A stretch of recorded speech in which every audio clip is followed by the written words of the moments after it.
And to establish two commandments: love God and love your neighbor as yourself.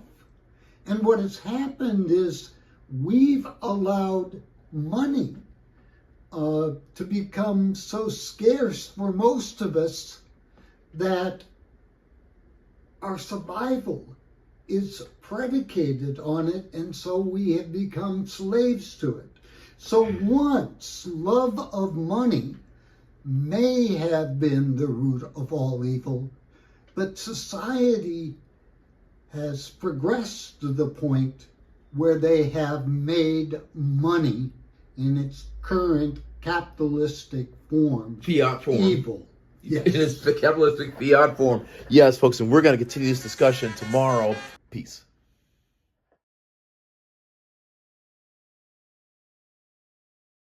And not having relief when they go to the courts where you're supposed to have justice and you're supposed to have equity and you're supposed to be able to have fair treatment. And what we've seen over several years, ever since the great financial crisis in 2007 to 2009, was we've seen many steps taken, not just by courts, but also our legislature, with making it easier to take people's property. The verse of the Bible that talks about don't cast your pearls before swine because they may turn and rend you. And I think our courts have evolved into kind of a system that suffocates truth. And Dan, I understand you are the chairman of the board at the Church of Gardens. I am one of the board members, yes. Tell us about the Church of Gardens and how you came to know Attorney Stafne. Yeah, so Church of the Gardens, one of its primary parts of its mission is helping those who are poor and oppressed dealing with property issues, meaning ownership, and having their property taken from them when it doesn't follow law, and not having relief when they go to the courts where you're supposed to have justice and you're supposed to have equity and you're supposed to be able to have fair treatment. And what we've seen over several years, ever since the great financial crisis in 2007 to 2009, was we've seen many steps taken, not just by courts, but also our legislature, with making it easier to take people's property when there's not documentation of chain of title, there's not documentation of ownership. In other words, you have parties that are being alleviated and making it easier to take a homeowner's property that doesn't have a legal right to do it. And so what we're seeing is this is greatly exasperating homelessness. It's displacing homeowners, whether they're individual people or families or multi-generational, and they don't have relief when they go to traditional attorneys that don't practice the area or they don't have the expertise. So at Church of the Gardens, that's one of our fundamental issues, is providing reliable legal care and assistance for navigating these challenging times. So let's go back to the proof burden shifting. So you may not know that I used to run a title company. I wrote for Chicago Title and WAMU, ironically enough, when I was out east in New Hampshire. Okay. Now, since that time, I started Mortgage Movies, which are still on YouTube, but my website mysteriously disappeared. And on Mortgage Movies Journal, I would talk with Attorney Stafne and other attorneys who were fighting the good fight. I'd go into court and ask questions. I'd grill the attorneys in court about these issues. But I want to focus right now on the shifting proof burdens that you're talking about, and because I've seen it as well. Why don't you elaborate a little bit more on that? Well, what's happened is, like in the state of Washington, they did away with what was called the Torrens Act as one measure. The Torrens Act was an old law from before any of us that are alive now were born. But what it did is it said that land registration for ownership had to follow certain procedures and certain documentation to show ownership and any change of ownership. And what we saw was that our legislature was lobbied by the banking industry to do away with the Torrens Act in Washington state to make it easier for not just banks, but for servicers to allege a right to take a property when they didn't have a legal reason to do it, and they didn't have a proper chain of title. And our legislature actually enacted laws just recently to do away with the Torrens Act to make that easier and help facilitate lenders, servicers, and banks to take properties when they don't have proper documentation. And this issue comes most glaringly when you have folks that are going through financial difficulties, and they're trying to be able to defend, and they want to be able to have a reason to be able to stay in their property or find a resolution to it, and they're not given those options. They're just looking at people that are just trying to take their property and score a big win. Absolutely. I believe the whole thing was designed from the beginning. You know, if you look back to see what was going on in those metrics, they have actuaries who knew a certain number of people will default on these loans. I think it was all a planned massive land grab. Let's move on to another topic, though. I do a lot of work in cannabis, and so the Church of Gardens is also involved in that as well. An aspect of the Church of Gardens was founded on cannabis.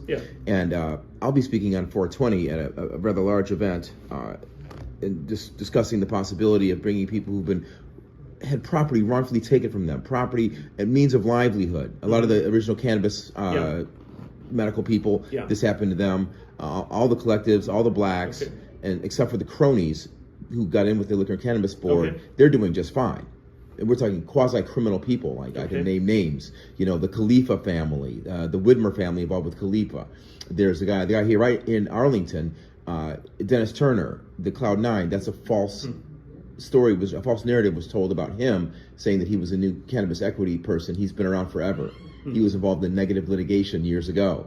You know, so they have their cronies in place. But my point here is that my friends, my people who are legitimate practitioners of the craft, they need representation as well. And so we may be approaching you about that.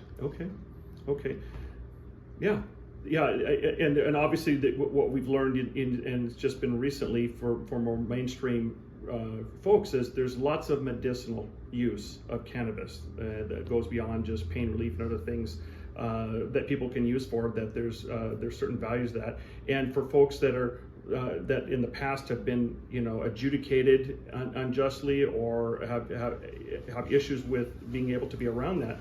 They need to be able to have a voice too to be able to help them. That's right. And as a matter of fact, Jacob Stone is a primary sponsor of this event that's coming up on 420, Cannabis Funk, and so he will look forward to meeting you. And as well as Troy Anderson, I think, is doing the promotionals on this. So I'll make sure to get this out to them. And do you have any parting words for us today? Well, we realize that the work of the church is more than just teaching and education, and the work of the church is helping people. And sometimes that crosses boundaries that maybe some people don't have experience with, or they have a idea in their head of what it can and cannot be. But we're here to help people and people that don't find that in traditional roles. And so we want to be able to help the folks that run into those roles and be a resource for them. That a judicial officer, in order to be an Article 3 judge, had to be appointed during his good behavior, which essentially meant he was supposed to be appointed for life so that he or she could decide based on their own conscience and based on their own relationship with God what the result should be. But they've changed that. They've created these senior judges who get appointed every year by other judges. They don't have that independence that our founders intended. And what if they argue? Well, listen, if the judges are appointing these senior judges, then aren't those judges who are doing the appointing, aren't they bound by the same call of duty? So what's the problem? To play devil's advocate. Okay, the problem is they are beholden for their jobs on the appointment of other judges. And the whole reason for making good behavior is so you didn't have that type of dependence. And you can see that if you read Federalist Paper, I think 78, 79 by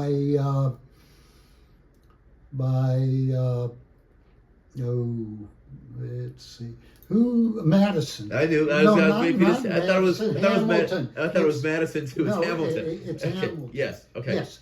And so, I mean, it's very clear. And what really is concerning is that the judges know this and they won't address the issue.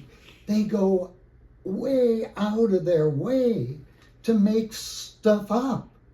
I mean, how can they expect that the people will listen to them when their own retirements appear to be? Yeah, there's that. There is that. But what about what part Illuminati? What part the Vatican? Where does all this other stuff come in? I don't know that it does. I think it does, but I'm not sure either. Yeah, well, Illuminati comes in. Come on. I'm just looking at the language of Article 3. Okay. And Article 3 says that Congress shall ordain a Supreme Court and such inferior courts as are necessary. The second sentence of Article 3, Section 1 states that the judges of that court shall hold the office of judge during their good behavior. And that was written to reflect historical norms from England, because in England the king had been forced to acknowledge that judges would hold their office on good behavior, and he couldn't fire them if he didn't like their rulings. And that's what our founders sought to emulate. And I mean, that's just clear as day. Sure. And how the judges of the Western District of Washington Federal Court can ignore those facts is very troubling to me, and it should be troubling to most people. And that's why I said earlier, it's a duty of citizenship in this world, and a duty of citizenship to our Creator, that we don't let the courts get away with this kind of thing by simply saying, well, I don't know anything about the law. The truth is, if you want rule of law, it's required that you have some understanding about what that means. And then, where do we put Kafka in there with the problem of our laws? Where do we put that? We if we have a problem, we might want to get rid of those in power, but then what we don't know what to replace them with. Well, but I think what we've got, and this is one of the biggest problems I think we have, is the government tries to convince us that the problem we have is with our foreign competitors like China and Russia. Okay. But I look at what's going on and I say the tyrant in my face is the tyrant I'm most concerned about.